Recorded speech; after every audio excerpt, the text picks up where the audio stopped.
So the conference championship games are set, and the Chiefs have already started interviewing some of the draft prospects, and we're going to talk about that.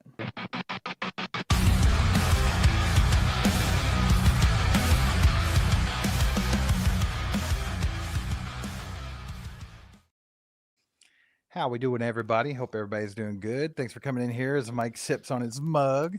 Let's go, baby. Y'all do us a favor, hit that like button. It takes a second. It helps us get out to more people. We would appreciate it. We got some stuff to talk about. Like I said, the conference championship games are set. We're going to talk about those games, preferably just the AFC games, because that Seahawks game was a rout. Of course, the Bears and the Rams are playing right now. I'm sure a lot of you guys are watching that. And we're going to talk about all these draft prospects the Chiefs have already started interviewing.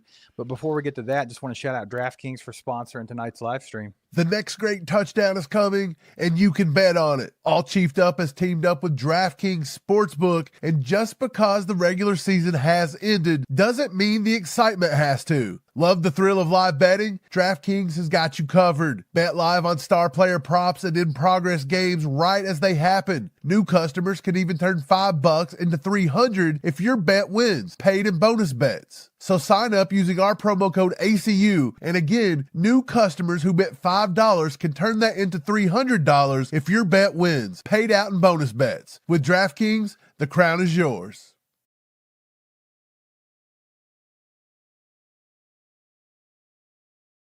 Go download it. Use that promo code ACU. We'd appreciate you. Mike, let's get started talking about these AFC games that happened yesterday.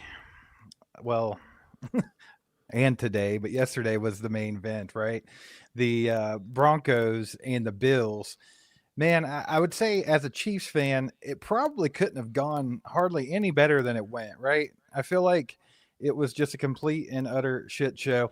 Mike, watching those two teams, it really made you miss Patrick Mahomes in the playoffs because these quarterbacks are just not up to par. They're really not.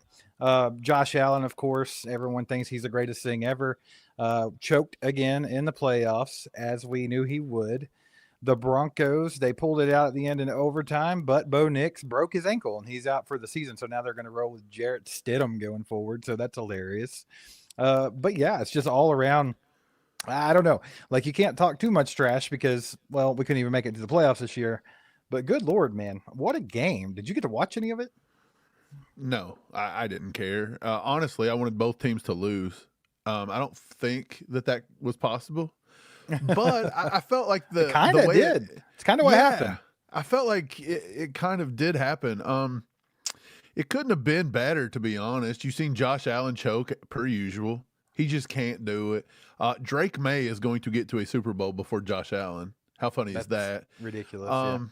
Yeah, so it looks like now the Patriots had the easiest cakewalk schedule there was in the history of mankind, and they're going to essentially kind of get the same cakewalk into the Super Bowl, because even today they played the Texans and CJ Stroud decided to go out and throw 4 turnovers and only completed like 20 passes out of 50. Mike, he had 4 interceptions in the first half. That's what I'm saying. So, I mean, now look, I don't want to take any credit away from, Vrabel and the defense and all that. I mean, they're decent and everything, but they just feel like pretenders. They felt like nobody has played them well all season, and now they're going to get Denver with a backup quarterback.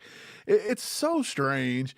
But even on the other side, the Seahawks are playing killer, lights out, and honestly, like if they get there, that's a first-year head coach coming out of the NFC West. That feels kind of weird too. As a quarterback. Yeah, it sounds so weird that like Sam Darnold and Drake May could possibly go to the Super Bowl before Josh Allen. And maybe win one before Josh Allen, but yet Josh Allen is the greatest quarterback ever, heads and shoulders above Mahomes, according to the media. It just goes to show you how bad the NFL is without Patrick Mahomes in there in the playoffs, brother. I'm telling you, it's rough. And here's the thing about it. Let's talk about Josh Allen for a minute, dude. He tried to get me to feel sorry for him last night by crying on the podium. That whole team just openly just cried like babies. I want to talk about all that, but let me talk about Josh Allen for a second. Jeez. Josh Allen turned the ball over 4 times, fumbled it another time. Could have been 5 turnovers. And he just can't do it. He can't get the job done. So all of the Josh Allen is better than Patrick Mahomes stuff can stop. Like, It won't, but it should. I'm sure. Look, man, I know it won't stop because the same idiots that were already saying it are dumb enough to think that that's still a thing, right? But, I mean, we all saw it. He just can't do it. He's not good enough. He's a joke artist. They changed the overtime rule for him because he lost in overtime. So he goes to overtime in the playoffs and gets to use his new rule and still loses because he's not good enough. He's just not it. And I mean, so what gets changed over yesterday's game? What will the NFL do this offseason to help Josh Allen going forward? I saw one suggestion. I thought it was a joke until I realized the person that tweeted it out was being dead serious. They said that in the last 2 minutes of football games, they shouldn't be allowed to throw flags. I guess it goes all out brawl. Bro, I'm telling you. Look, I predicted this. I told you that when the Chiefs kept winning and winning and winning, that people just complained that the Chiefs get all the calls. Chiefs get all the calls. It's cheating. But now that we wasn't even relevant this year. And every time we did win a game, somehow it was still the refs helping us. Even when we lost the game, the refs helped us somehow. And like, we didn't get in and everybody's like, oh, now it's just going to be the best team wins. No Chiefs in there to cheat. And I told you that no matter who the teams are and who the games are, the opposing fans that lose will claim the NFL's rigged, they cheat. Like, this is where we've become as a society. 99.9% of the people have no accountability. They can't accept anything about themselves. They're losers in life. They're losers at everything. They can't accept anything other than they're cheated out of everything. But surprise, surprise, you just suck. Your life just sucks. Your team sucks. Everything sucks. It's not all rigged against you. If you think everything's rigged against you, it's on you, buddy. You suck. Right. And like you just said, you're now wanting to change the rules of football in the final 2 minutes and not throw a flag. So it's just a free-for-all. We're just going to beat people to death in the final. What are we talking about? You know how they don't officiate the Hail Mary or the tush push? That's how they want the whole last 2 minutes. They just want okay, so when Josh Allen loses on that, now we can't even officiate the whole fourth quarter. Like, when's it going to end? Right. Well, let's talk about those calls for 1 second. I want to point out one thing. If the Chiefs win because their opposing team commits penalties and they get called correctly, that means the Chiefs are cheaters and the refs are in the pocket. Absolutely. Of the Chiefs, right? We cheat. But if Denver wins the game because the refs call penalties that were penalties, the Denver Broncos are just good. The Denver Broncos are great. They're good. Right. Right. So I want to point out that hypocrisy. And then on the other hand, I want to talk about the Buffalo Bills complaining about the referees, even so much as their players and their coach complaining about the referees. Again. Every one of those calls. And what's funny is I think the NFL refs suck just as much as the next person. I think they screw up a lot of stuff and they miss a lot of stuff. Those calls last night were all correct. They called every call I didn't see correct. one that was wrong. Yeah, there wasn't. So it just doesn't matter. Here's every year now. Last year, it was D'Amico Ryans got out there and lost to the Chiefs and got on there and cried and whined and basically accused the NFL of rigging everything for the Chiefs. And you still got Chiefs. Look, I like Lance a lot, but he's out here talking about how he respects D'Amico Ryans. I said the same fool that come out and cried and said trash. That the NFL rigged it for the Chiefs, you're going to respect this guy? Hell no. Anybody that disrespects my quarterback and my team like that and said it with a straight face gets no respect from me. Like, he's a loser. D'Amico Ryans is a loser. He showed why he's a loser today. Okay, they got absolutely bullied and beat down. You tell me right now, if all this were to happen next week to, let's say, Vrabel, I guarantee you Vrabel is not going to get on there and cry and whine and blame the officials. If he does, prove me wrong, go for it. But there's certain coaches that won't do it, and there's certain coaches that will. And now McDermott, for the second year in a row, they get beat by somebody else, and now it's cry and whine and pity party. But he's not going to get on there and talk about his quarterback should have had 5 turnovers. Must be Richard Smith's first time on this show.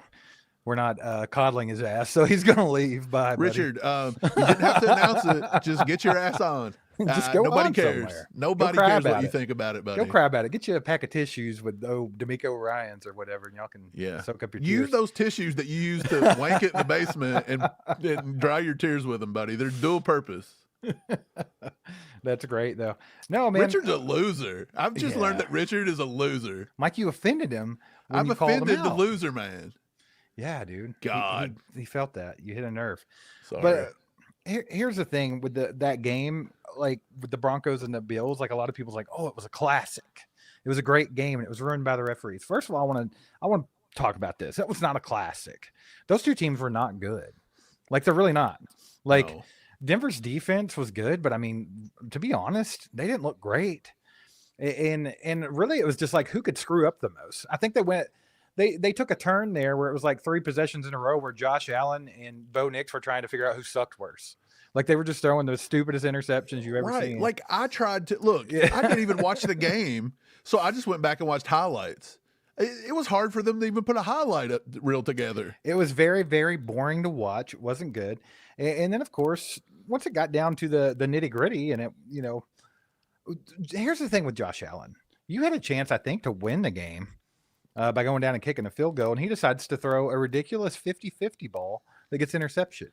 Yeah. And instead of being in, working your way to field goal range and winning the game, you get an interception. Good job, Josh Allen. That's his MO, to turn the ball over. He's a turnover machine. Josh Allen cannot win in crunch time because Josh Allen Can't get out of his own way. It almost looks as though Josh Allen plays a little scared. He was scared yesterday. When you looked at the very last drive and all of overtime, he looked shook. He is flushed in the cheeks. He looked like he might be shaking a little bit, and he just looked like he's about to throw up. Like, I'm sorry, Josh Allen. You might think you're great, like everybody pumps you up to be, but you don't have that ice cold blood in the veins like Patty Mahomes. You don't. He ain't Patty. He's Look, not. there was reports come out the other day that said after Patty tore his ACL and everything else, he tried to put a knee brace on and come back out. But I'm thinking, what the hell are you coming back out for? Pat, I think you're relying a little bit there. How do you even have time to do that? There was only 3 more plays in the game before there was a pick thrown or something like that. So either way, the game today, it was a little more competitive. I would say. Actually, it's not more competitive, actually. I think the Patriots just beat the hell out of the Texans.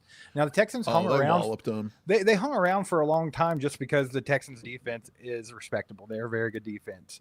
And also, like you said, I think that the Patriots, they've kind of played the cupcakes all year. And, this is the first, tough-ass defense they've really... How'd the Patriots put up? I think when I started watching the game, because I missed the first part of it, I started watching it around halftime or something. How did the Patriots score like 28 points? Like, did the Houston defense not do anything? Was their defense getting turnovers and turning them into points? How was that working there? Yes, because it surprised me a little bit that their good defense had give up so many points at one. Like, when I turned the game on, I was like, how'd they give up so many points? Well, I can tell you that right now. It was all because the offense of the Texans turnovers is a joke, and that's why. Like, literally every time the Texans went on the field, it was like you were watching the Little Giants or something. Like, it was just like they looked pathetic. It's like watching our offense. No, way worse. Way worse. Really? Like, C.J. Stroud looked like he was about to just cry and quit. But what's funny is when C.J. Stroud and them play our defense, rather, they come out and they look so poised, because we don't put any pressure on quarterbacks. That's all they were doing, was putting pressure on him. He couldn't handle it, right? And then, he threw at least 1 pick six and 4 interceptions the first half. You wonder how they got 28 points. They had 4 interceptions the first half. Well, I'm just saying, though, were they scoring defensively? Were they just giving them a lot of short fields? Both. Okay. Well, I mean, that makes sense. I just didn't watch it, so I wasn't going to assume. I honestly think what's about to happen is the NFC is going to beat the living hell out of the AFC in the Super Bowl. But I do think the Patriots are going to have a better shot because Jarrett Stidham. I mean, look, Bo Nix isn't the greatest quarterback ever, but I mean, come on, Jarrett Stidham. The Patriots defense is good, and their offense is better than the Broncos' offense. Right. So they're going to have a better chance next week. But I just can't imagine either of those teams beating the Seattle Seahawks after the game I saw the other day. It's just not a chance. Well, I mean, look, Seattle's going to have to beat either the Rams or whoever the hell the Rams are playing today, the Bears. The Bears, yeah. I don't know who's going to win that game. Don't care. It does look like Seattle's probably going to – I mean, Seattle looks really good. And, again, a first-year head coach with a Sam Darnold at QB, and I'm not going to The crazy thing about it is like the 49ers had been playing really damn good football. The problem was they got hurt and they got beat up right there. But I mean, I think they had enough players on the team to not get trounced the way they did. So that just goes, I have to give some credit to the Seahawks there. Shout out Pops here. He says all the Chief haters get a reprieve this year from us being in the Super Bowl to getting the Patriots again. It's hilarious. Yeah, dude, exactly. Hey, cry, keep crying. We'll go back to the old days, huh? The Patriots are the reason. The Patriots and the way their dynasty went, which was basically 2 separate dynasties, but the way they did it, that's what caused everybody to sour on the Chiefs so bad, because we were on nobody's radar. We were always everybody's like whipping post. We sucked. There's just nothing like we never got calls. We were just horrible. And then when Mahomes come in, we started getting good. So finally, Chiefs fans are excited for the first time ever, and everybody acts like we've always in the history of football always got calls, always won. And it's like, bro, we didn't even win a playoff game for like 50 years. We're all bandwagon fans. Yeah. So Don't look, forget. so the Patriots were the reason for all this, and the reason that people turned on us so quickly because they didn't want to see another dynasty, and then they get the Patriots again. It's too crazy. It's funny, to be honest. That's what it is. It's pretty wild. Our boy Ron with the 2 bombs says, will Josh Allen get another rule change? And then also Kyle, been a member for 28 months now, says the NFL has to change the rule. Josh cried at the press podium. Yeah, I don't know what rule they could change for him this time. I don't. Like, they have coddled him so much. And I mean, I honestly think that the NFL, as much as people say there's a script and everything's scripted and, you know, this game's fixing, that game's fixing everything. I don't believe that, but I do believe sometimes that situations are put out there for certain people to make it, you know, a little bit to more give them a yes. boost. Absolutely. Yeah, I get it. I understand that. I think they've done everything in their power to make sure that Josh Allen could maybe get a Super Bowl this year, and he still couldn't get it done. He still couldn't get it done. And I think that's why he was crying on the podium, because he realized right then, like, if I couldn't do it this year, chances of this happening are almost zero. You know, man, Josh Allen, look, I like the dude, but honestly, like, get up there and cry like that. Like, I get it. People's like, oh, he just meant a lot. And then Deion Dawkins is crying because he felt like, give me a break. The referees cheated. Come on. Could you have imagined if Patrick Mahomes and Travis Kelce would have been on there crying like that after the Super Bowl last year when we got routed? People would have made the most. Dude. They would have made homosexual comments towards them. It would have been, you name it. It would have been the ugliest thing you've ever saw. You know what I'm trying to say? Like, you know how the internet is. Yeah. They already call Patrick Mahomes a crybaby now. And the dude doesn't do anything but literally try to get calls when somebody punches him in the head. Right. Yeah, dude. I don't know. I don't feel sorry for him. I honestly think that if you just can't get it done, you can't get it done, man. It sucks, but you know, whatever. We got Greg in the house with the 5 bombs. As I fall to sleep at night to the sound of the Bills players and fans' tears. Yeah, that's actually what I'm drinking today, Greg. It was really weird watching that game yesterday, Mike, because I was like torn the entire game. Like, and it was funny. As a Chiefs fan, I'm just like, I can't cheer for the Broncos. But I think it's funny that Josh Allen's imploding again. Like, you know, so it was kind of like I didn't really care who won the game. But when all was said and done, I was like, I don't know if that could have gone much better. Because, yes, the Broncos won, and that sucks. We have to hear the Broncos fans talk about how we went to the AFC Championship game, and we're better. But you're about to get routed. The Chiefs. Yeah, you're about to get routed. And, no, they seriously think that Stidham is as good as Bo Nix, which he probably is. They're about to find out is what he probably is, to be quite honest about it, because it doesn't matter if Bo Nix or Stidham's playing. You're still getting beat. You're still getting beat. You're not beating them. But yeah, I don't know, dude. I just thought it was funny the way it turned out. Like, Josh Allen exposed again. The Broncos about to get exposed, and then they're going to blame it on Bo Nix. Ankle is what they're going to blame it on. But let's be honest here, they weren't winning it anyway, dude. I'm sorry, you're just not going to do it. Like, the Bills, I still think they were good enough. The Bills is probably the worst defense that you were going to play, and that's why you scored as many points as you did. But they begged all week for the Bills. That's who their fan base was cheering for, because they thought they could beat the Bills. And then they were now begging for the Patriots because they think they had a better chance of beating the Patriots than they do the Texans. Well, because the Texans are supposed to have a better defense. But look, they could have done exactly what the Texans did to them today and just made the Patriots, and just made C.J. Stroud absolutely hate his life, and they would have won that game. So, I mean, really, they just wished themselves into losing the AFC Championship game, basically. Yeah, it is what it is. Whatever. It's pretty funny. Anyway, let's get on with it. We got Richie, been a member for 14 months now, says breaking NFL news. Or breaking news, NFL made a new rule. Bills can't play AFC West anymore in playoffs. They might try that. Maybe they might just try to give Josh Allen a free pass to the AFC Championship game and then see if he can get lucky.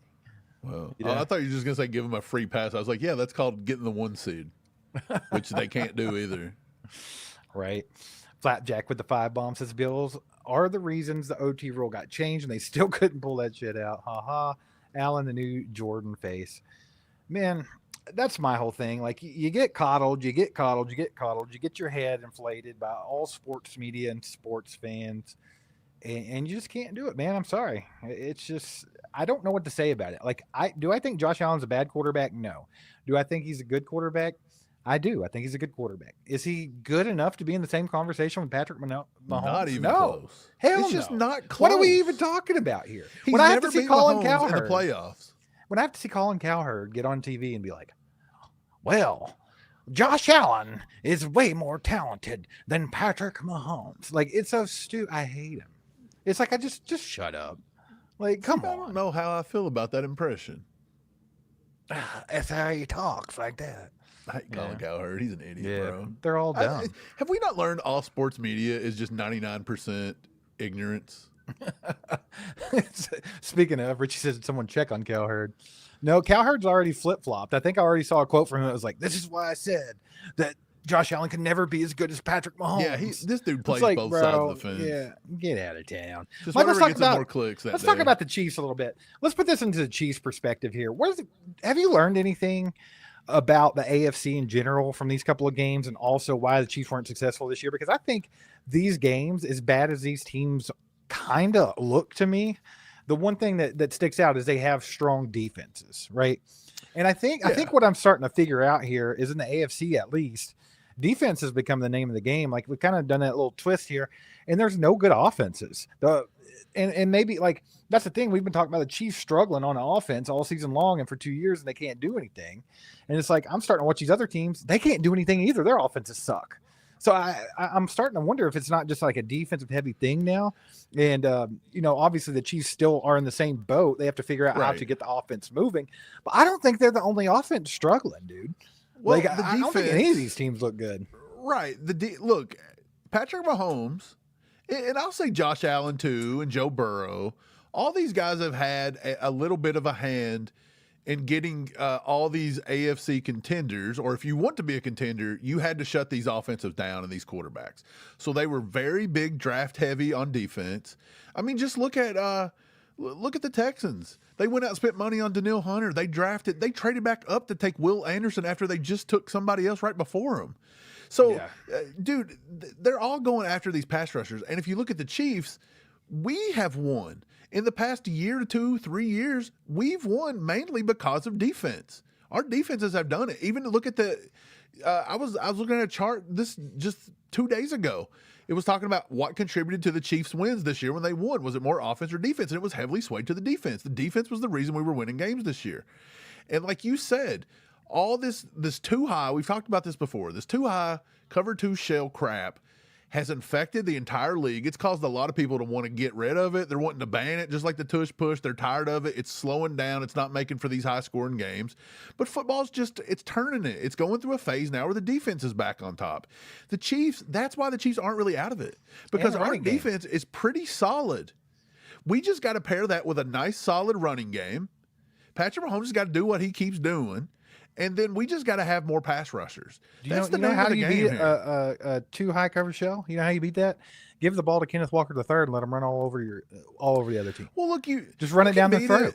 You can beat it several ways, but the thing is I don't think you beat it the way Andy's tried to beat it for the past 2 years, which is Andy's trying to go deeper. Yeah, he's like, well, if they play deep, we'll throw deeper. We'll go further than that. It's like, well, Andy, that's we not just going to work. need a really fast receiver that can get back there. Yeah, so we've got to figure this out. But yes, AFC is looking like it's a defensive-driven league, but that's why the Chiefs aren't out of it next year even, because the defense, the core is there. I will say this. We just got to keep getting pass rushers. That's kind of where I was getting to with this. Like, as bad as the Chiefs were in finishing 6-11 with all the debacle that we watched, I still don't think the Chiefs are that much worse of a team than the teams that were in the playoffs. No, even at 6-11, if you I think any given game they could probably beat them. Right, if the 6-11 Chiefs would have went into the playoffs and Patrick Mahomes miraculously would have been healed, and he would have played at 6-11, we'd have won as the lowest seed, we could have won. Yeah, even with Andy's atrocious play calling. Yeah, because I mean, honestly, this was a hugely down year for I think every team across the NFL. You've seen a lot of like worst to first, a lot of just middle pack teams come to the top. And honestly, I think this is even more of a reason to be pissed off because the Chiefs squandered this. They wasted a year that Patrick Mahomes should have won and dominated. it's January the 18th. Of course, it's cold in Kentucky, bro. Yeah, it's absolutely freezing balls. So it's nice called winter. observation. It's called winter. What are we Is talking it, about? what is it? Is it sunny and 85 over in KC? Like, what is up? What's happening? I don't know, Mike. We got a freaking 20 bomb from our boy Julian, baby. Let's get this going. Hey, I need to wake up a little bit. Anyway, he says there's really no excuse for Josh Allen this time. There was no Mahomes, no Burrow, no Lamar. This was the most easy path for the Bills to make the Super Bowl and still failed. Josh can't never show up in big moments. I mean, you said it all there, Julian. Appreciate the 20, by the way, but I mean, that pretty much sums it up. Like, Josh Allen had the easy path this year. Everyone was convinced this was the year that the Bills were going to go win the Super Bowl because it was wide open for him. And he tripped and fell on his face. And it's funny because I never had a doubt. Like, to quote Nick Wright, never a doubt. My never a doubt is not that the Chiefs will win every game ever. It's that Josh Allen will choke in the playoffs. That's my never a doubt. Like, he's not going to do it. Is Sean McDermott getting fired? Do you think they fire him over this or no? No, I'm standing up for Buffalo. The Chiefs or the the refs are cheating. Yeah. I think that was him trying to like maybe play for a please keep me. I don't know. I feel like maybe the time's run out, and I honestly feel like this kind of feels like Jim Harbaugh moment last year, 2 years ago. John Harbaugh and the Ravens when they lost to the Chiefs, and I said they should get rid of him. And they kept him for one more season, and it all imploded. It kind of feels like it might be time for them to just move on from McDermott. And honestly, if I'm the Bills, this might sound crazy, but I think I might try to move on from Josh Allen. You know, it's wild. You go want to hear trade something? Josh Allen out. Just go trade him, get as much as you can out of him, and just start from scratch here. I think that's hilarious. But listen, he's not winning anything. Here's something I observed, and I think it's hilarious. If you look back at what the Chiefs have accomplished in the last 8 years, and then you look back at what the Bills have done in the last 8 years, the Chiefs fan base, not overwhelmingly, but I would say almost 50%, are fire Andy Reid. We suck. And then 100% of the Bills fan base is, no, we can't fire McDermott. He's amazing. It cracks me up, dude. Like, what are we talking about? Because they're losers that haven't won. They don't know what it's like to win. They've never won anything. So McDermott and Josh Allen has got them to the closest thing because it's hype every year, and the media hypes them. So they've been brainwashed to believe that they are a solid football team that's got a chance to win every year, and I just don't think they do. They can go in and beat up on the crappy teams in the AFC East, but now that the Patriots are playing well, you don't even get that necessarily. I said that to some Bills fans yesterday. I was just like, I almost feel sorry for you because you've been fed a load of shit by everybody, by the media, by everyone. They really had y'all pumped up thinking that Josh Allen's better than Patrick Mahomes. Y'all really believe that. And it's funny, they're so stupid. A lot of them still believe it, even after yesterday. Dude, it's hard. It's hard when you're brainwashed by the media to do a lot of things. And the sports media has essentially brainwashed everyone into thinking that Patrick Mahomes, every year they're trying to find somebody to dethrone Patrick Mahomes. And the funny thing is we've learned more about the league with Patrick Mahomes being home in the playoffs with a knee brace on than we've learned with him in the playoffs, because what you've seen is Patrick Mahomes is still the best quarterback. Yeah. Mike, we got a 5 bomb from Pin on Fire and Corbings. I thought it said Pin on Fire for a second. Dude, you do that every time. I don't know why. I started laughing too. But Pin on Fire would be probably one of the greatest, most GOAT names in the history of YouTube. Appreciate the 5, brother. He says, I see Bills trying to change playoff rules again because Josh Allen cries too much. I wouldn't be surprised. I'll try to change something. Like, they're not going to do it. I tell you what needs to be changed by watching the Bills. The tush push has got to go. Tush push has got to go after this year. Like, it's got to be gone. How in the hell can you push another player 12 yards and that not be illegal? Like, you can't do any other play. They're just picking him up at this point and just carrying him. It's crazy. Appreciate the 5, man. Hopefully they don't change much because I kind of enjoy watching Josh Allen implode. I'm not going to lie. Little Camden, a member for 6 months, is ready for pro spring UFL football with Ricky Proel as the St. Louis Battlehawks head coach. March 27th kickoff. Battlehawks could become our state team with legislation. That's a look. I'm nothing against the Battlehawks, but that's kind of sad that they're trying to make it the state team. Look, man. Hey, if you like love the Battlehawks, going to implode within like if 10 you love years. the Battlehawks, go over to our boy Cole's channel and how about those Chiefs and give him a subscriber because he'll live stream every one of them Battlehawks games for you. Yeah, get over there and watch them, dude. Look, I ain't wasting my time with the UFL. That's wild. We'll be talking about the. Who we'll did be talking Justin about Ross? Didn't the Justin Chiefs, Ross though. get drafted by a UFL team the other day? I don't know. Did The they draft Birmingham people? Broncos or something? They draft people? Or they just sign they them? do something. I don't know what the hell they do. Okay. Does anybody really watch the UFL? I don't know. I thought in my head for a second when you said that, and I think you misspoke, but in my head I was like, did they just put all these rejects in a draft and draft? Yeah, they do draft. No, they don't. I just don't know No, if they draft don't. them every year or not. Flapjack with a 2 says 8 years in, Allen is a Hall of Fame player. Is Allen a Hall of Fame player? No. Hell no. Absolutely not. No. No. He's I looking mean, more at least Dan Marino got to a Super Bowl. I was going to say he's looking like Dan Marino, like he just can't win the big games. But at this point, no. I just don't see it. I would almost say Joe Burrow's a better. At least Burrow got to a to a Super Bowl. Yeah. And Flapjack honestly, with another 2 they could have won the Super Bowl. says if Mahomes cried, his wife would have smacked him. Yeah, Brittany would have drop kicked his ass. You don't cry like that. She would have called him a sissy and smacked him in the back of the head. What did Haley Steinfeld do? You ever watch that movie? Have you watched that new movie Haley Steinfeld's in with Michael B. Jordan? I don't even know who that is. You know who Michael B. Jordan is? No, Haley Steinfeld. The actress Seinfeld? that's dating Josh Peckerhead, whatever his name is. I forgot. Josh Allen.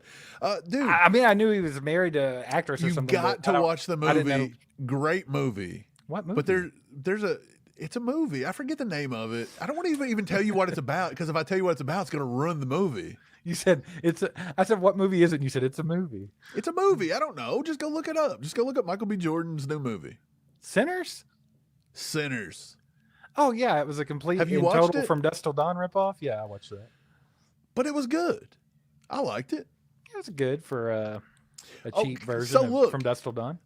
Okay, well, just shut up about From Dusk Till Dawn. What are you, the spokesperson for Quentin Tarantino? Yes. Look, the scene where she's a vampire in the closet. I didn't know that was who that was, by the way. Complete news to That's me. Haley Steinfeld. Okay. But you know, like she's choking him out. I made the joke when I was watching that to the lady. I was like, To the lady. Josh Allen's watching his wife choke Michael B. Jordan on TV, and I was like, that's probably why she was with Josh Allen. He likes to get choked. And then here we are a month later, choke here he artist, goes. Mr. Allen. There you are. That's wild. Flapjack's still going with another 2 bombs. Says y'all know we're trading back in the first round. I'd be fine with it. I don't know. I don't care. I think the chances of that are pretty high, I would say.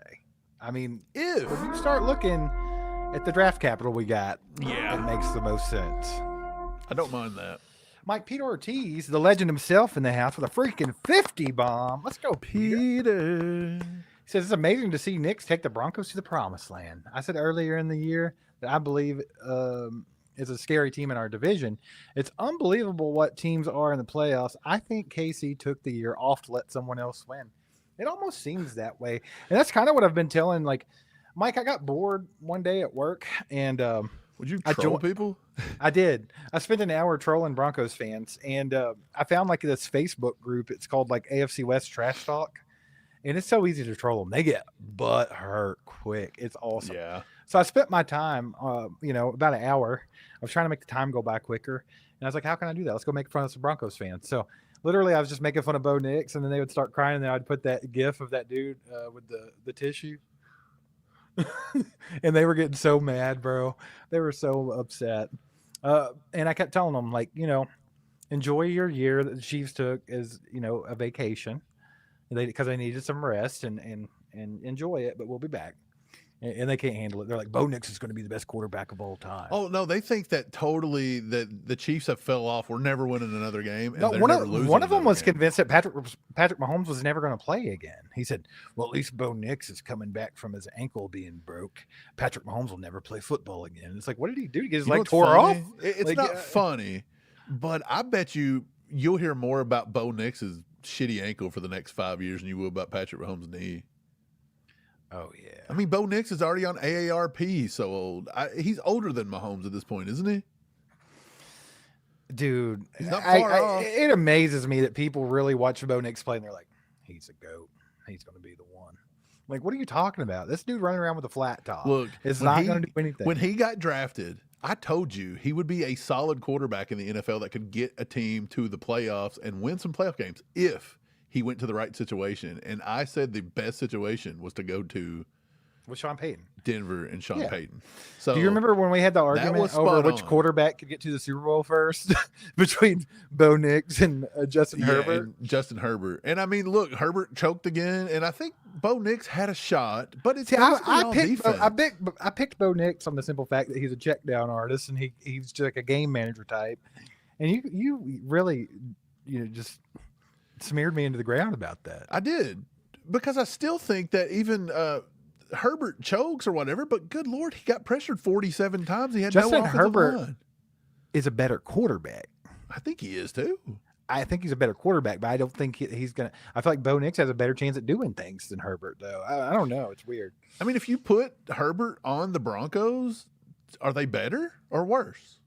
I think they'd be a better Better. team than with Bo Better. Nix. Absolutely better. Yeah.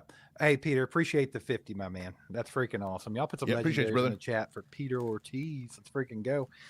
Real quick, just want to tell everybody to hit that like button, subscribe to the channel if you haven't already. Trying to get to 60K before the season kicks off. And I mean, this season's not even over, but we already have a goal for the beginning of next season. See, we don't even get time off. Like, we didn't even No. get a day off. Nope. None. Zero. Is there ever a day off during the?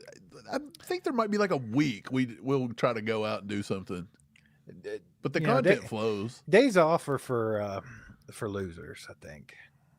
I think that's what that's for. Man, I wish I could do it though. I wish. Isn't that what we've been taught since we were kids? Don't be. You can't have a day off work. You need to work as hard as you can. America. You need to work as They've hard as you can convinced to give you. your money to the government. Yeah, they've convinced you. You Of know? that one. That's the same guy. man. Look, America has the same PR guy as Josh Allen.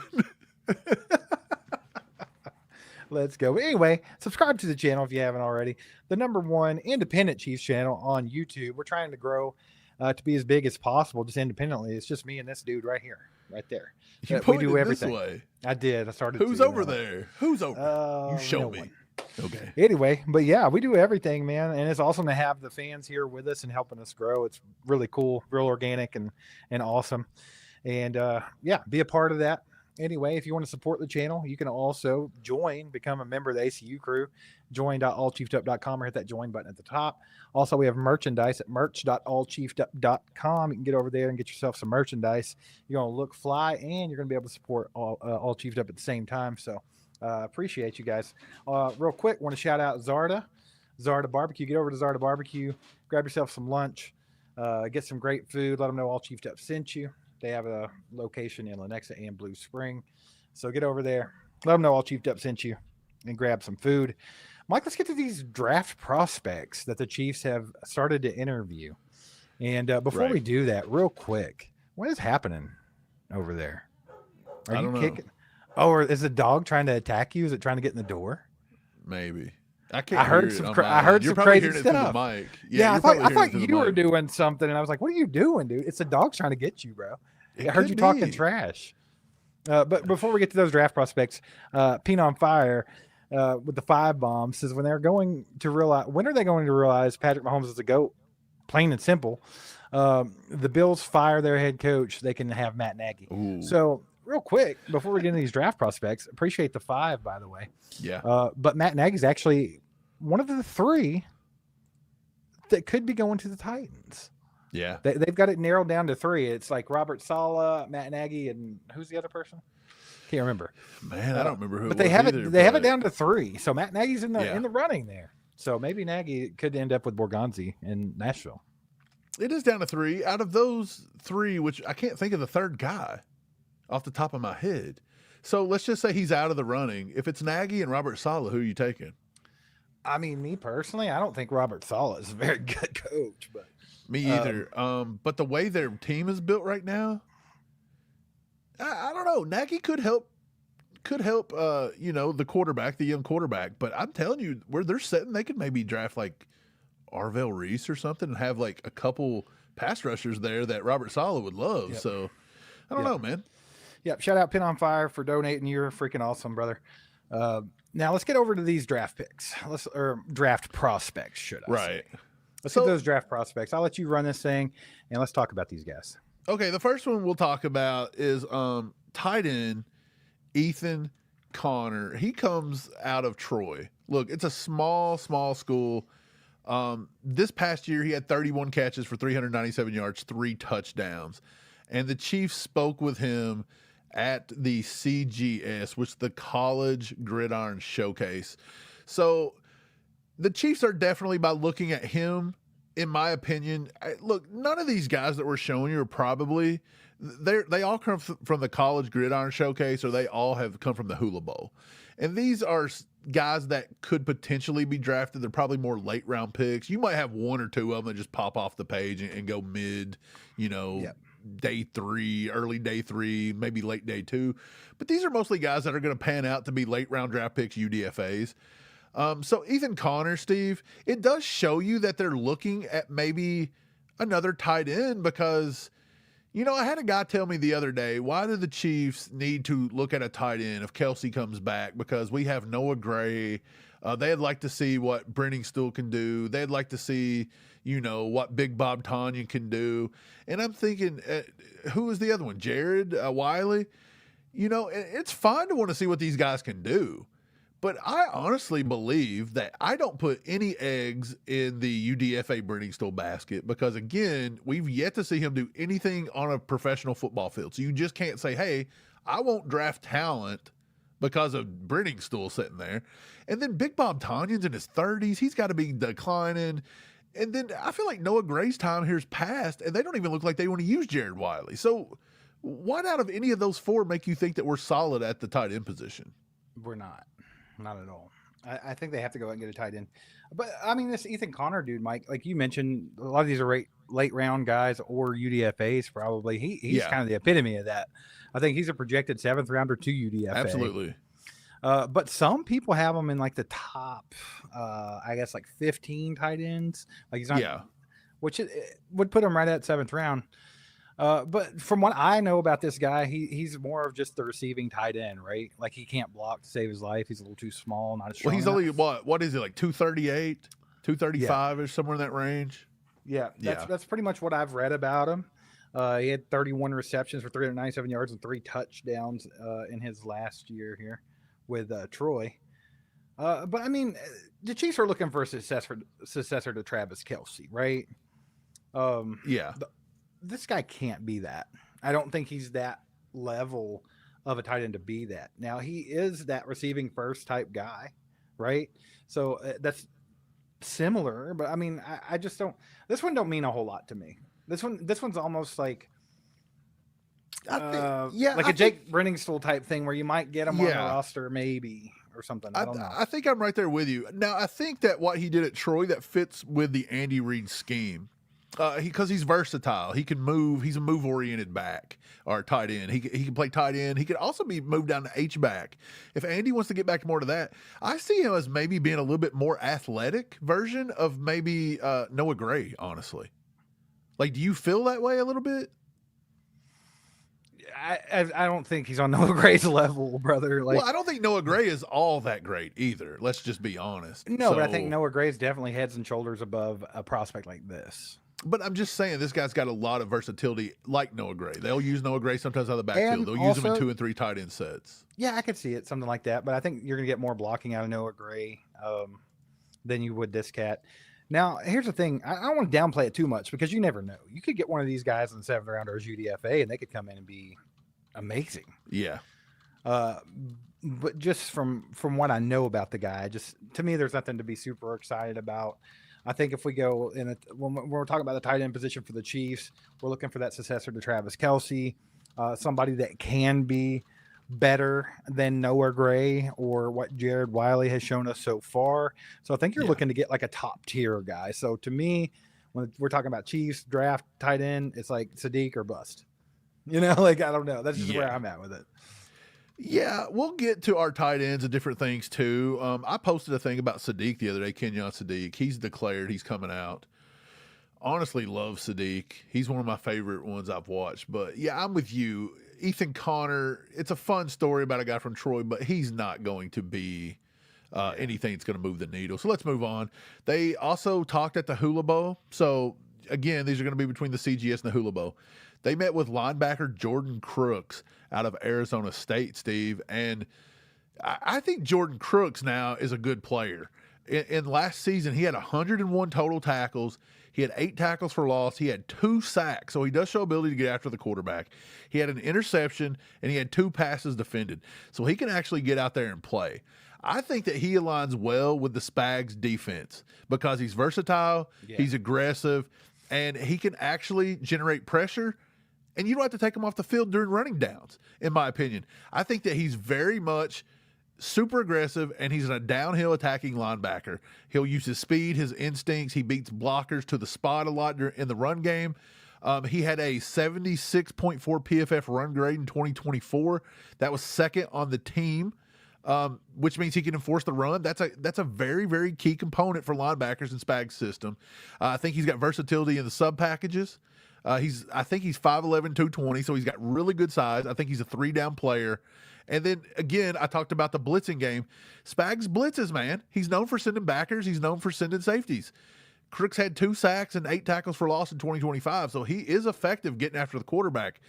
I think he's athletic. He's aggressive enough. He's an instinctual type player. I think he would fit pretty well with Steve Spagnuolo's defense. And if anything, he attributes to the linebacker room in general. And I know we found a few linebackers this year. We found McDonald. He actually come out, and we got rid of the kid from who was the kid from Indiana we got rid of this year finally. We kind of cut ties with him. Cam Jones. So we're trying to get better there. We got Brandon George from Pitt. So, I mean, I think we're trying to get younger at that position. And if they can't get Leo Chanel signed, this might be a guy you look at maybe late in the draft or something like that, or maybe even, UDFA, even though I think Jordan Crook's probably going to get drafted. Yeah, well, I think he's got around 6th or 7th grade on him. Right. He's probably in the top 20 or so linebackers, I would say. But, I mean, he's going to give you another one of those, like, high IQ, see ball, get ball linebackers, right? Like, I kind of feel like that's what I see from him. Like, not as athletic as Brandon George, but something, or Leo Chanel for that matter, which both of those guys are athletic freaks. But I feel like he's in that vein of player, right? He had a good run defensive grade in college, like actually elite. I think he had a 90 PFF. Run deep. He was an SEC guy. He was in Arkansas and ended up in Arizona State. So I mean, he's played against tough competition, and basically what other people say about him is that he's just a tackling machine. Yeah, he is. I think at minimum he's a nice special teams guy for sure. Oh yeah, he'll be a day one contributor on special teams. Yeah, I agree. 100%. Let's move on. Tommy Dunn Jr., defensive tackle. We met him at the Hula Bowl. He's out of Kansas. You guys might be very familiar with Tommy Dunn Jr. Tommy Dunn Jr., not the best. He didn't play a ton with Kansas this year. He only had 13 solo tackles, 3 tackles for loss. He had 2.5 sacks, and I think that all come within the first few weeks of the season, if I'm not mistaken. But, to me, fitting into the Spag system, because you got to ask yourself, why would we look at these guys? What are they going to offer the Chiefs? As for Spag's defensive scheme, in my opinion, he's just a multiple front kind of guy. Like, you can move him around the defensive line. He's 305, but he does have lighter, quicker feet than a lot of defensive tackles that I've watched a little bit on. So I do think maybe even in certain times you could maybe kick him out to the edge. Again, I think he's it's a run defense kind of guy more than less than what I think you would do with a pass rush kind of stuff. So he would be an early down kind of kid, until he gets the pass rush moves. But he's versatile. I think he could play, again, inside and out a little bit. We know Spags likes that. And then, honestly, I mean, he's just, if you watch interviews and stuff with him, he seems to be like a player that's very, like, in the right mindset a lot. He was quoted. There's a couple quotes of him where he said he's never satisfied as a defensive player. He always plays hungry. So, in my opinion, he's a guy that I think is always going to show up and work hard. And I do think he could be a rotational interior defensive lineman. But again, this is just going to be, he's probably UDFA at the end of the day, right? Maybe a round 6, round 7 if you fall in love with him. It's nothing great.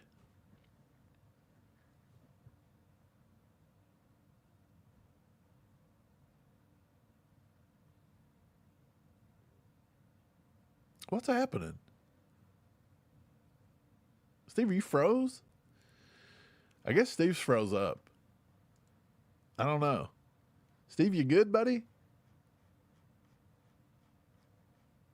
I don't know what's happening right now. I guess Steve's froze. Either Steve's froze or I'm froze. I'm thinking Steve's froze. I'm thinking he's just completely done. I'm pulling him off the screen, and I'm just going to go for it. Why not?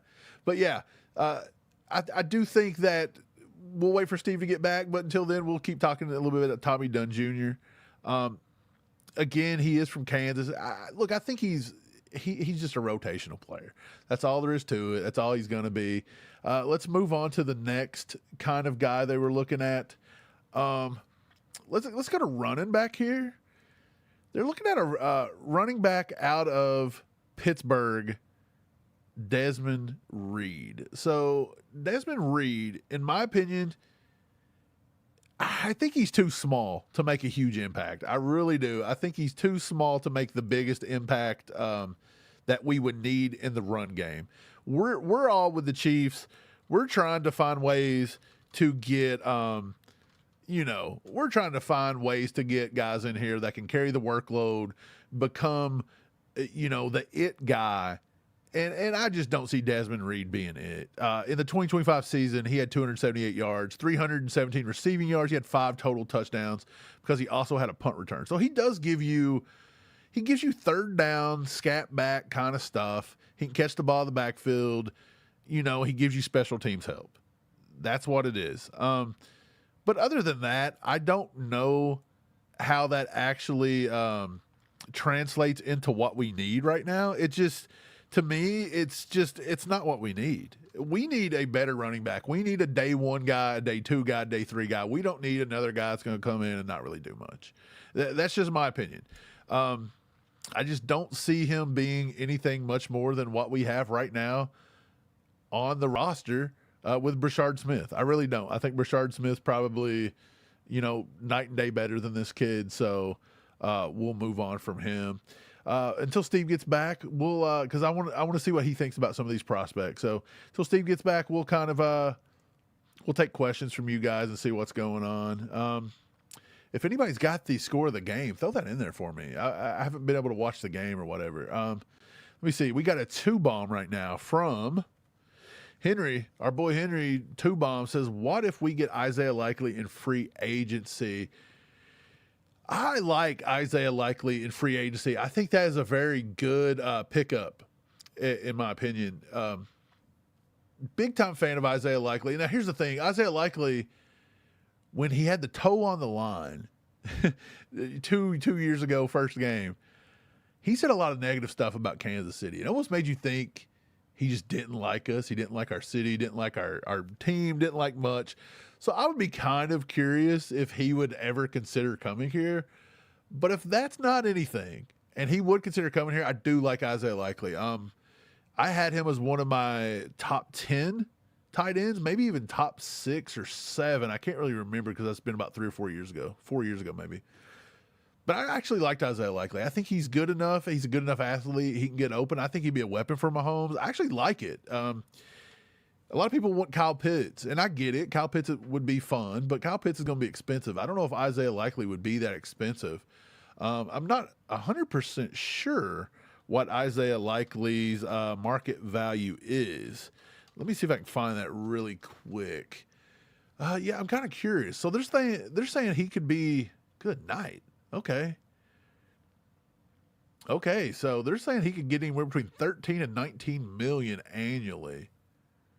I mean, daggone, that's almost near the dang Kyle Pitts. It's almost near Kyle Pitts money right there.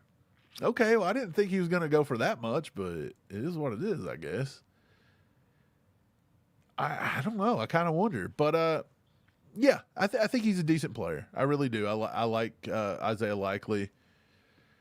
He's better than what we have, let's be honest. When Kelsey goes, he would be better than what we got. So I'm never going to say no to turning down talent and another, another guy from Mahomes. Henry says, again, with a 8 to 12 million.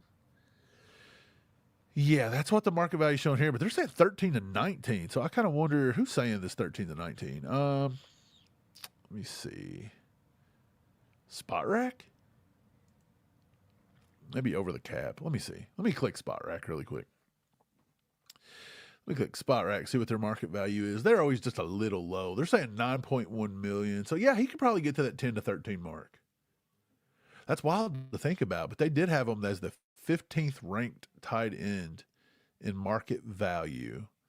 They say he's on the same comparability as David Njoku, Dawson Knox. Huh. Okay. Yeah. Okay. Whatever they think. I don't know about that, but is what it is. Appreciate that, brother. But yeah, I would like Isaiah Likely for sure. Flapjack says, you cool with paying Rice 20 mil, 2 bomb. Appreciate you, Flapjack. No, I think Rice has, in my opinion, all the offseason problems he's had just over the past 2 years. Going back to when he was drafted, the scouting report that come out, he had some red flags coming out of SMU.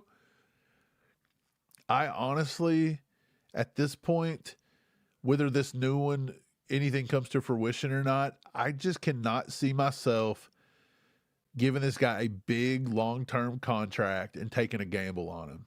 To me, it's a gamble. And I just can't do it. I can't let him be my wide receiver one and be that much of a wild card in the offseason. And again, this could be nothing, but there's potential there. He surrounded himself by enough people that just don't feel like, it does not feel like he surrounded himself with good people. So yeah, I can't do it. I would almost be willing to put him on the trade block this year, see what you can get out of him. Now, the problem with that is people may want to let it hit the open market,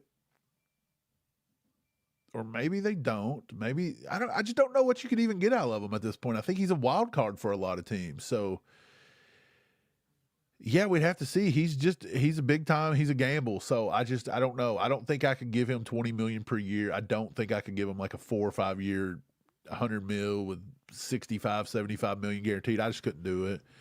So yeah, I think Rashee Rice has played himself, not with his play on the field, even though he did have a few drops. But again, that goes back to the scouting report. When I scouted him in SMU, he had like a 12% drop rate, 10% drop rate. So he always dropped. And I mean, he kind of cleaned it up a little bit, but you've seen it come in at the last few weeks of the season. Now, we'll say the Andy Reid scheme was causing these defenders knew where he was coming down. Hell, they were getting to the spot before Rashee Rice could. So it was becoming so predictable. But yeah, I don't think I could do it. I don't think I could do it, Flapjack. I don't think I could pay Rashee Rice. I think he's done enough that I think I would want to part ways with him. And I would rather see if I could get something off the trading block, maybe even this year. We need draft capital. If somebody would look, our investment in him was a 2nd-round pick. If I could get that same 2nd-round pick, I'd probably give up on him this year. Now, with Mahomes coming back off that injury, you got to say, well, that's going to make it harder on Mahomes. And that absolutely would make it harder on Mahomes. So this is the thin line that Brett Veach has to walk. And I mean, everything's got positive, everything's got negatives. You got to weigh those. So yeah, it would be tough because Mahomes likes him. Mahomes trusts him. He knows the offense at this point. Hell, they'll run the offense through him on most weeks. So it's like, do you want to give that up this year with Mahomes coming back? what do you do? I mean, I don't know. You don't want to just let him play on his rookie contract and then let him walk and not get anything out of him. I feel like that's a little strange. But technically, if you look at it in the way where, like, well, he can help Mahomes in this year, it's not a big deal. You lose him, big deal. So it's almost like you didn't get anything for him, but you got a season out of him. Maybe they could look at it that way. I mean, that's cope, to be honest. But maybe if I could get a second-round pick out of him, I'd consider it. I don't know if people would give a second-round pick. Off his trouble, you're probably looking at maybe a third at best. And yeah, I might have trouble getting rid of him for a third, especially with Mahomes coming back and needing some familiarity around him. And if Kelsey don't come back, which I don't know, I'm still up in the air about that one. So we'll have to see. I don't know. So, but yeah, I couldn't do the long-term extension, Flapjack. Appreciate the 2, brother. Henry back with a 2. He says trade him to Dallas. He thinks Pickens. Oh, Pickens is gone. So you think Pickens is going to be out of Dallas? Possibly. I thought it was interesting. I seen a thing the other day where somebody had asked Brett Veach. It was from 2023 or 2024. Somebody had asked Brett Veach a question about his draft process with wide receivers, and they brought up the whole passing up DK Metcalf, trading up for McCole Hardman. They brought up the George Pickens trading back, taking Sky Moore. And I thought his answer to that, I kind of thought he was going to blow it off and not say anything valuable, which he kind of did, I guess. At the end of the day, he kind of give you GM coach speak. But he said that they got a big process, a long process. They want to know how good the player is, how good he is off the field. Is he going to be a locker room, somebody that attributes there? Does he come to work? Does he play every play? How does he fit in the offense? Do the coaches like him? Can he do this? A 5,000-point checklist, basically, is what he's saying. But something about that checklist is off, in my opinion. To think that Sky Moore, at the time, was going to be better for your team than George Pickens. And again, since Pickens has been drafted, he's been a little bit of a wild card and a little bit of a character problem. But I mean, the Chiefs haven't shied away from the character problems and the Rashee Rices of the world. So what made them get rid of Pickens that year and choose Sky Moore? That was weird. And then thinking Sky Moore was going to come in and immediately be a contributor. And I mean, you watched him on film in college, and he wasn't horrible, I guess, but he only had one good year.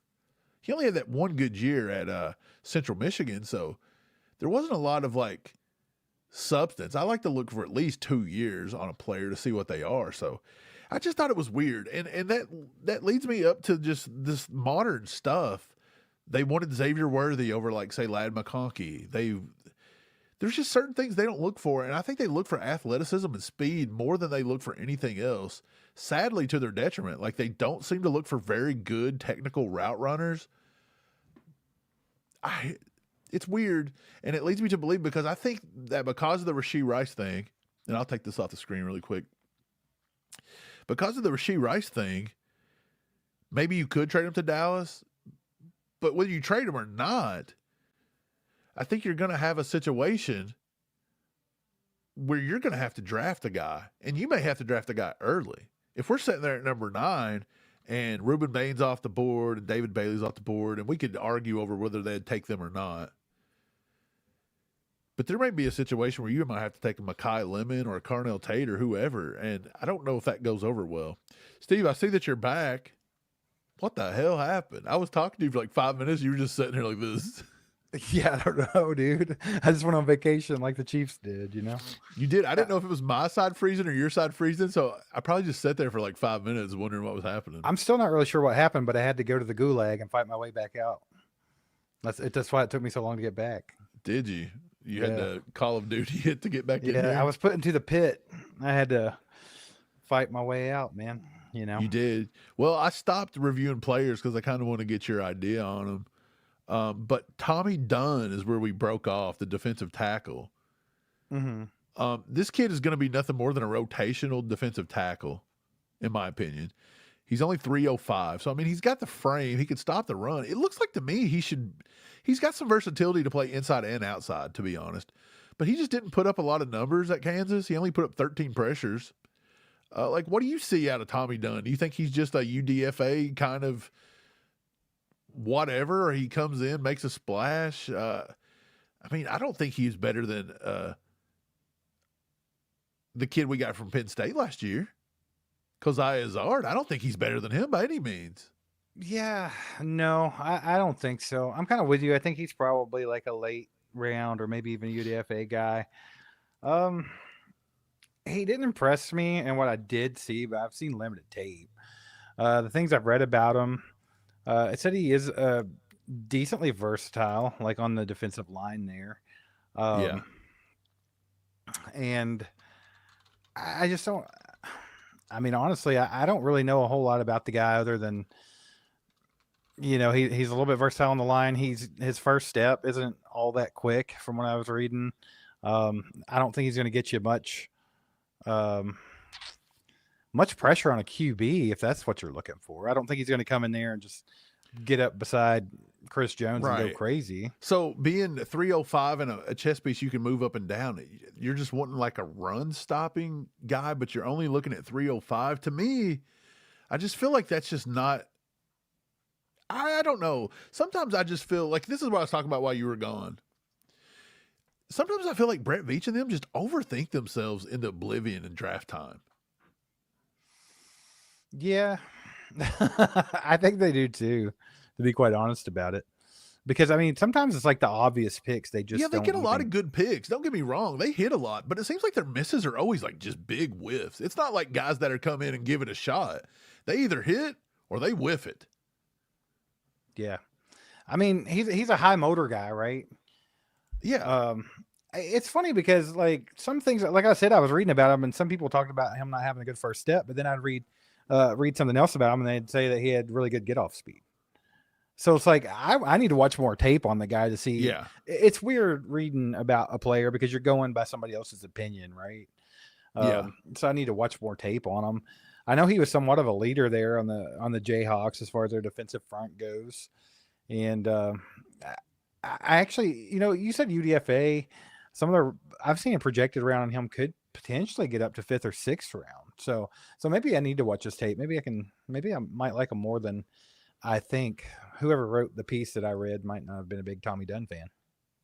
Okay, well, the only other one I talked about was Desmond Reid, running back out of Pittsburgh.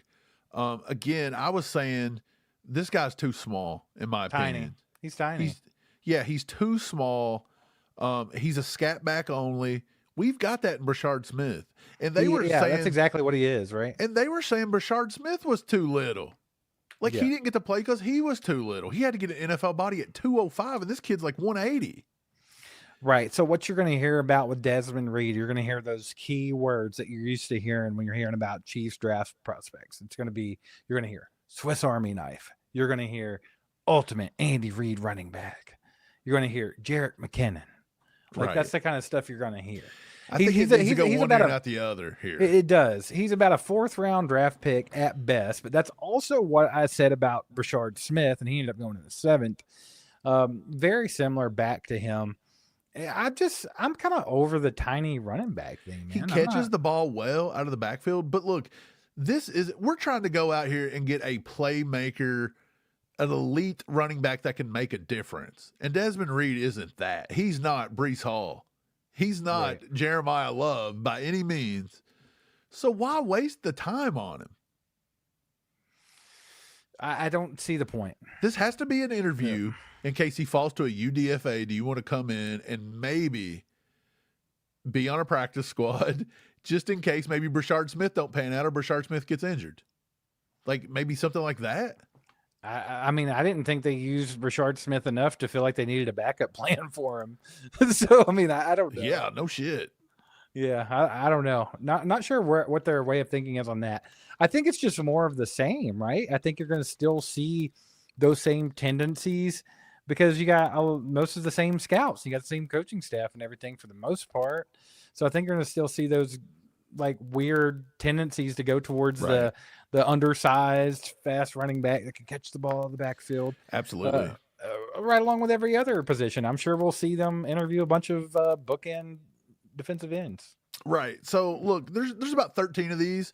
We're not going to cover all of them tonight. We'll talk about them later on. Or if you want to read anything about them, go follow us on Facebook, All Chiefed Up on Facebook. I post some stuff about them there. You can follow us on X at All Chiefed Up there as well. But the one more I'll talk about tonight is another running back, because again, I think it's telling that the Chiefs are interviewing with so many running backs. I really do. I think, but Leshon Williams, another Kansas kid, they already looked at Tommy Dunn Jr. He met with the Chiefs at the Hula Bowl. He was very impressive. He was a big-time impressive guy at the Hula Bowl. He had 97 attempts this year for the Jayhawks, 560 rushing yards, and he averaged almost 6 yards a carry. So that is really good. We're wanting a guy that's going to be able to average more than 3 yards a carry like Pacheco. He had 9 total touchdowns, 7 rushing, 2 receiving. He had 560 total yards. The thing about this kid is he's powerful. He's a north-south style running back, 100%. He's got solid receiving abilities. And, I mean, right there, all those things fit into Andy Reid's offense. You want to know who a north-south running back was that we brought in as basically a UDFA? Deneric Prince. That's what he was. He was a one cut and go, get up the field as fast as you can, but he couldn't really find any traction here to stay on. Yeah. But in my opinion, he's got that versatile skill set like a Pacheco or like the Deneric Prince. He's going to fall more towards the Deneric Prince style, in my opinion. But yeah, he runs with a good low center of gravity. He's got good short area quickness. He made plays at Kansas. And again, at the Hula Bowl, he was pretty impressive. So I think he could fit in an Andy Reid offense. 5'10", 215. He's got a much better frame. Again, I don't know where his projection is. I've not really watched tons and tons of film on him. I've not evaluated a lot of running backs to this point. I'm maybe only like 12, 13 running backs in. So I couldn't really tell you exactly where he would be on my big board right now. But I feel like he's a better pick probably than the Desmond Reid if you're wanting a guy that's going to come in and maybe make some noise. It's funny that you're saying that because I'm kind of right there with you. Now, Desmond Reid's projected about 4th round, and from what I'm reading, Leshon Williams is projected 6th or 7th round. But this one's still more intriguing to me because, like we were just talking about with Desmond Reid, undersized, more of the same. You mentioned it. Leshon Williams is a north-south runner. He's a bruiser. He can get you the short yardage that sometimes that we lack. We haven't lately because of Kareem Hunt, but we had a stretch there where we didn't have that in our offense. Yeah. Now, I think that Leshon Williams actually was in behind Caleb Johnson at Iowa. Is that the kid's name that came out last year? Yeah. And he actually transferred over to Kansas because he wanted to prove that he could thrive in a high-octane offense and be good. And but from what I'm reading about this kid, low ego, high effort guy. He excels in pass protection, so that's a big plus. I mean, last time we had a running back, that was supposed to be a bruiser somewhat was the kid we just let go and ended up with Philly. I don't know why his name slipped on my mind. Crocky J. Carson Steele. Steele. But guess what? He couldn't protect the passer. He couldn't protect nobody. Right. He just couldn't do it. This kid actually excels at that.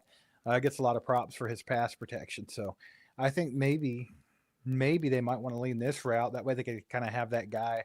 Because, I mean, they obviously liked Carson Steele. They gave him plenty of opportunities. So maybe if they want to go that route this time around, they could grab this guy late or even as a UDFA if he doesn't get drafted. Right. So let me run through the rest of these really quick. And there's one guy I want to touch on, and then we're done. Dreyden Norwood is another guy we met with. We met with him at the Hula Bowl. He's from Mizzou, so I'm sure a lot of you guys know. To me, Dreyden Norwood is he's a decent athlete, but I mean, he just didn't translate on the field. He didn't get tons and tons of playing time. I just don't see him making any noise.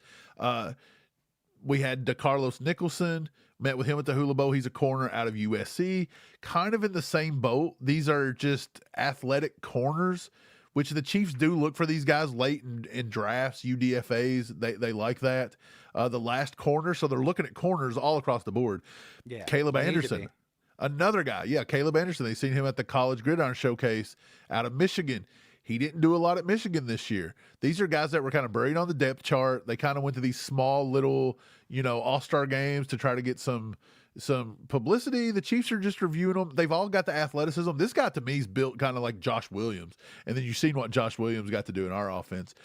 So there's 2 more guys here, and then the one I wanted to talk about. They interviewed with tackle Reuben Onije. He's out of UCLA. Steve, Reuben Onije actually played 4 games at U of L 2 years ago, and he had a season-ending injury, and he went to UCLA. Again, I mean, he's a strong guy. His legs, in my opinion, they look too small for his frame, which is probably why he's got tons of leg weird. injuries. I mean, I feel like he's kind of lengthy. I mean, he's 6'6". Yeah, he's a big kid. I just don't know about him. And then they looked at another defensive tackle other than Tommy Dunn, Keeshawn Silver USC, and you'll remember him because he played with Mark Stoops in Kentucky for a season or 2. So they talked to him at the Hula Bowl. Again, he's a big body, big guy. He just couldn't really translate on the field. He couldn't get a lot done on the field. You didn't have a lot of statistics there. He's interesting, though, to me. He is interesting. I think Keeshawn Silver, obviously what we saw him play a little bit at UK and stuff, but I think in this draft, he could potentially slide into the top 10 defensive tackles because I don't think this is a huge draft for defensive tackle. Right. Also, I think he's probably going to be projected around the 4th round, something like that. But I think that he's kind of like a bigger, like you said, powerhouse type guy. Yeah. But he can get in there and occupy up a couple blockers, free up linebackers. He can attack gaps. And I feel like, you put somebody like that in there beside Chris Jones, who also is a powerhouse and gets a lot of pressure. Yeah. I feel like that would be a lot to handle in the middle there. Yeah, to be honest, I think of everybody that we've looked at so far, the only ones that intrigue me is going to be Jordan Crook. He's kind of an intriguing late round linebacker. Leshon Williams, I mean, he's got the body, he's got some of the stuff. Maybe late round, but I'm not really interested in anything high. I mean, I kind of want somebody a lot higher. And then, like you said, Keeshawn Silver, that was another guy that's kind of sticking out for me right now. The rest of them are kind of hit or miss. It is what it is. But the corners, dude, I want to touch on the corners real quick. I think all the corners kind of have all similar traits to me. Yes. They kind of fall into those hybrids where they could do safety, they could do nickel corner. There's, I think one of them you mentioned, what's his name? Is it DeCarlos Nicholson? No. Dreyden Norwood. Yeah. That kid there, he's just like, that one's the one that really reminds me of and it's funny because I know you guys are going to just go crazy, but he reminds me of Chamari Connor. He's just like a supposedly sticky corner that it's a cornerback, nickel hybrid, aggressive. That's the same kind of stuff. That's the same. Like I said, I think you're going to see them scouting and going after players more of the same that we've seen. It is. And this is why a lot of times people are like David Bailey, blah, blah, blah. And it's like, these guys are just guys that Spags don't routinely go for. Like, I'm sorry, but if you tell me, I think David Bailey is a better pass rusher than Reuben Bain. I think Reuben Bain is a all-around better football player that will translate to the NFL day one. So I would have defense they end up in, though, right? I would still have Reuben Bain number 1 over Bailey right now. But if they're both on the board at number 9, you better believe Spags is going to want Reuben Bailey over David Bailey, or Reuben Bain over David Bailey any day.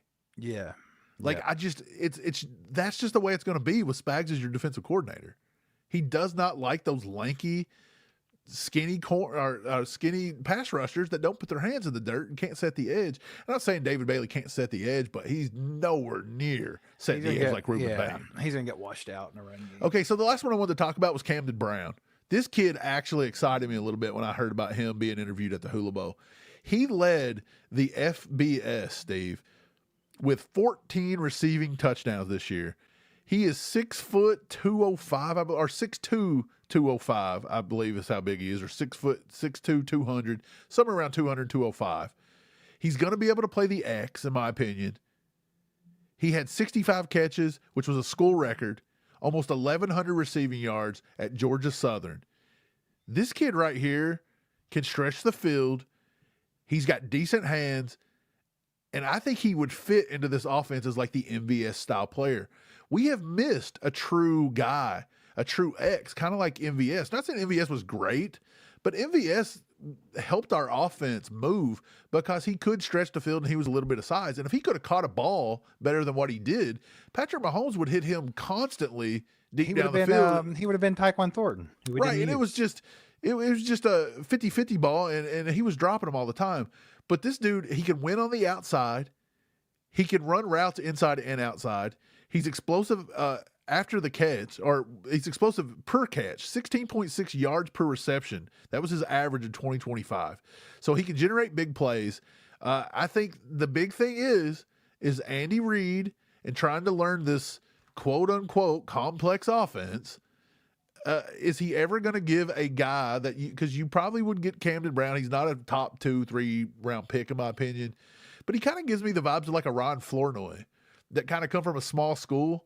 Dallas took a shot on him, and then this year he led almost all receivers in PFF grade was Ron Flournoy. So he kind of gives me those kind of vibes. Not saying they're the same player, but those kind of vibes of like small school to an impact.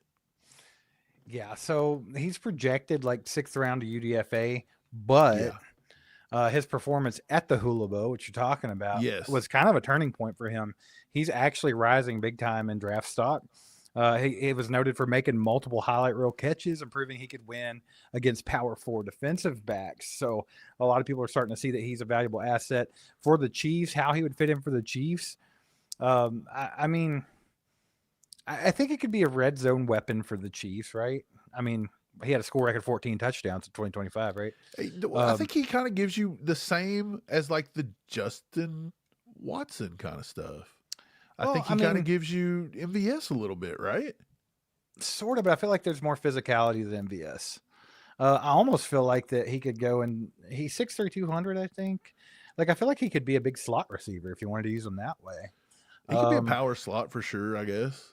Yeah, but I mean, he's willing to go over the middle and he can work the sidelines. Could he replicate Rashee Rice, in your opinion? Potentially. So, I don't think it would be taller than Rashee to that Rice. degree. I'm one of those people, Mike. I think not elite.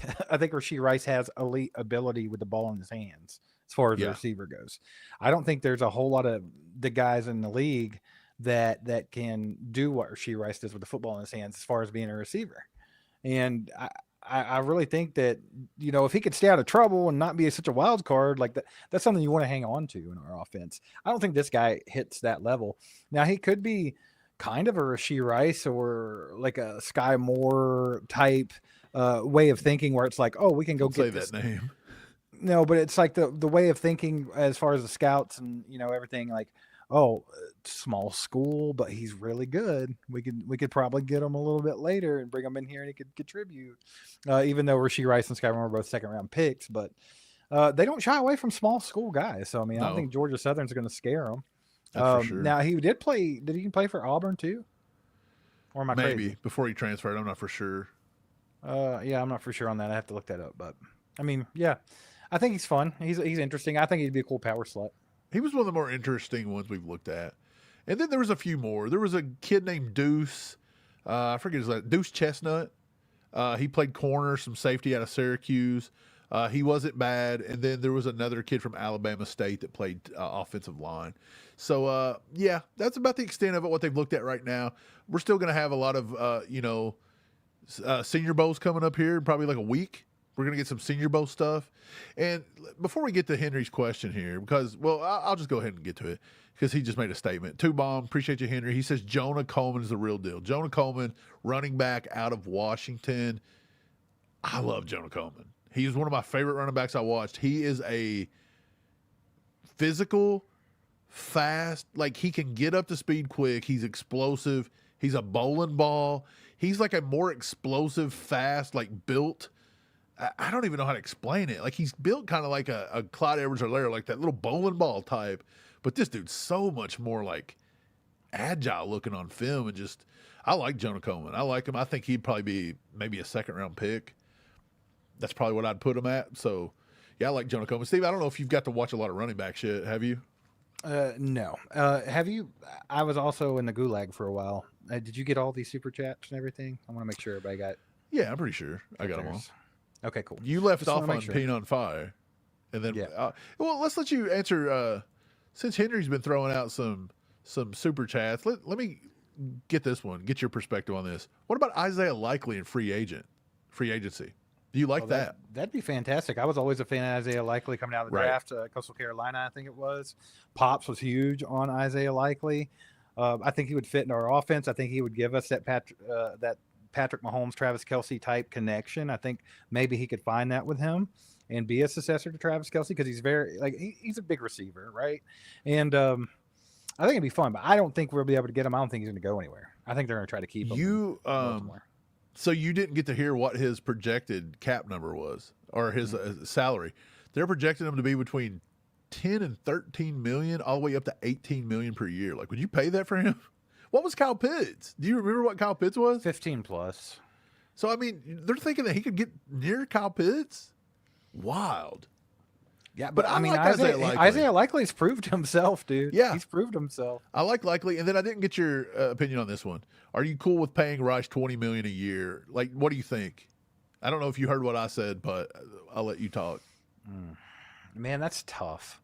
That's really tough, considering we only wanted to pay Tyreek Hill around 24 mil, and then we're thinking about Rashee Rice. If Rashee Rice wasn't such a damn wild card off the field, I would consider it, because I do think that they have a connection there. And like I said, I think he's elite with the ball in his hands. But just with everything going on, I don't know if I can be comfortable with that now. Yeah. I said the same thing. I even used wild card. I don't think. Would you trade him this year? Or I wouldn't be opposed to it. This is the thin line you're walking with trading Rashee Rice. And I talked about this, and I kind of just had to talk to myself. Yeah. So I'm glad you got back. This is like Brett Veach's thought process on that, right? And tell me how, because it's a tough one. You get rid of them. Let's say you get a second-round pick, so you get your investment back. Is that worth Patrick Mahomes coming back, maybe not having Travis Kelce, and filling, like, because we know Rashee Rice knows the offense and Mahomes trusts him. You going to take that from Mahomes on a return year from an injury and give him a bunch of unproven guys out there? Like, what do you do there? That's you might just have to eat the draft pick, because I ain't signing them long-term. Yeah. I don't know. That's a tough situation, isn't it? Rashee Rice is a tough situation here. He's I mean, literally... I feel like 20 mil's a little too much. It's too steep. Oh, yeah. But I do feel like it's going to be hard to find another person that can come in and connect with Mahomes that well and be that valuable also. Like, because we've not had a lot of good luck drafting receivers, right? I mean, we all thought Sky Moore was going to be that guy. We all thought that guy's going to be that guy. But honestly, like, as far as, Xavier Worthy, I think it's panned out pretty good. But I think Rashee Rice has been like the one that feels the most right as far as just football. It's just been the off-field stuff, dude. Yeah, absolutely agree. Jonathan said that the Chiefs also met at the Hula Bowl with Kevin King, running back, Hudson Habermel, tight end UCLA, and Dazen McCullough from Nebraska. Just meet with everybody. I think I met with him at the Hula Bowl. We've got a bunch of these lined up. It's one of these things where it's like I didn't make a graphic for everybody, so I tried to pick the ones that I thought were a little bit more interesting.